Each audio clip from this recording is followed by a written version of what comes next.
Wow, this was a great movie! I can't believe they made a comic book movie as poetically epic as Batman v Superman. It was, dare I say it, Shakespearean. It was alright. Wow, just wow, Devon. You're always such a nitpicking hater. So what, should I call you an overzealous, self-entitled little fanboy bitch?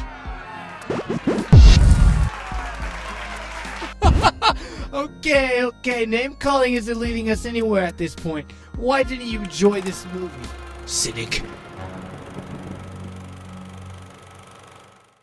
Well, for starters, the plot fell apart about halfway through the movie. Lois is a complete waste of time and space.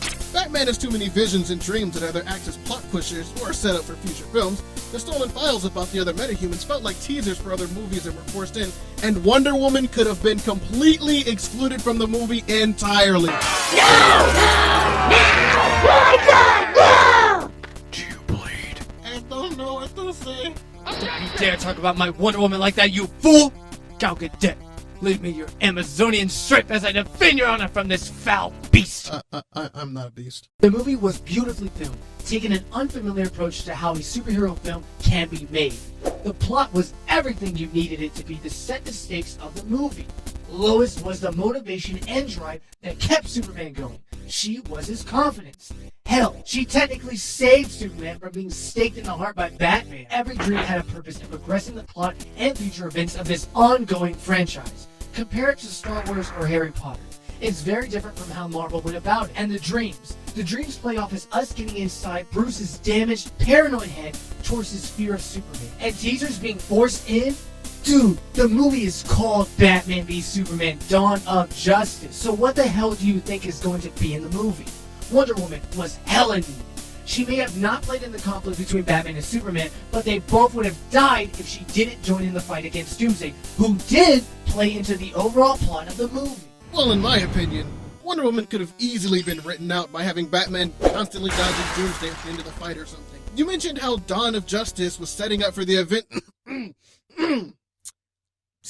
Justice League. Well, I, as a fan of films, prefer that movies have a singular contained story. I would be happy if I could just watch a movie and witness its story from start to finish with no interruptions. An open ending for a possible sequel would be nice, but for a movie to pause its story a handful of times to advertise for future stories, it just feels ham-fisted and takes me out of the experience. It makes me feel like the movie, or its writers, don't respect me enough to care about the plot, so they try to keep me invested with promises of more to come. As for the plot itself, I understand Batman's motivation, but I don't agree with the extent to which he pursued it. Killing Superman seems a bit extreme. I also feel like Lex's motivation wasn't explained enough either. It sort of felt like Lex just popped up and hated Superman out of nowhere. Batman didn't decide he needed to destroy Superman until later in the film, after Superman literally threatened him in the alleyway. The scene where Batman argues with Alfred over his beef with Superman says it all, where he mentions, "I might have to destroy you." His decision was not without reason. While I do agree I wish we had more time with Lex's backstory, I feel that the movie's narrative says enough. Lex looked to Superman as a god, just like most of his planet. Hence why he constantly referred to Superman as God. He had a god complex, because God was never there to save him from his abusive father. And now he puts all that weight onto Superman to prove his sick, sadistic point. Lex said, "I learned a very long time ago that God cannot be all good. So if you are all good, you are not God. A all-powerful God cannot be all good." He went as far as to create and use a monster to kill Superman as what he referred to as the devil, Doomsday. Oh, Doomsday? Doomsday was a massive disappointment. I'm a firm believer that Doomsday should have gotten his own movie, or at least his own story arc. I feel like the impact of a monster that can kill God was wasted on a last-minute, the good guys have to put aside their differences to beat the big baddie monster. Killing off Superman, oh, spoilers, just felt like a cheap ploy to try to add depth to a story that didn't earn it. As a fan, I would like to have seen Doomsday used with full presence in a separate movie as well. But I didn't once feel like his character, or lack thereof to begin with, was wasted one bit in this movie. He was what was needed to bring the crew together from the start. They needed a physical threat that not only could take on Superman, but Batman and Wonder Woman. Seeing Superman fighting for the people of Earth to his last breath, even after they shunned him out for being an alien, and for Batman to feel the weight of his newfound revelation that there are still good people fighting for justice. But there is one fucking thing I really despise about the ending of this goddamn movie.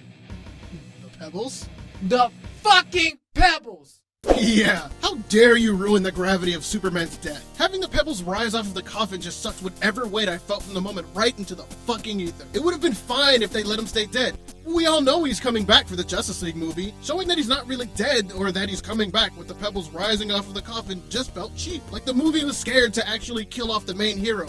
And fuck those pebbles. Fuck those pebbles! Well, at least the fight was great. Yeah, but does the fight really justify the movie? We'll let the internet decide this one. Yeah, let's leave the logic up to those people.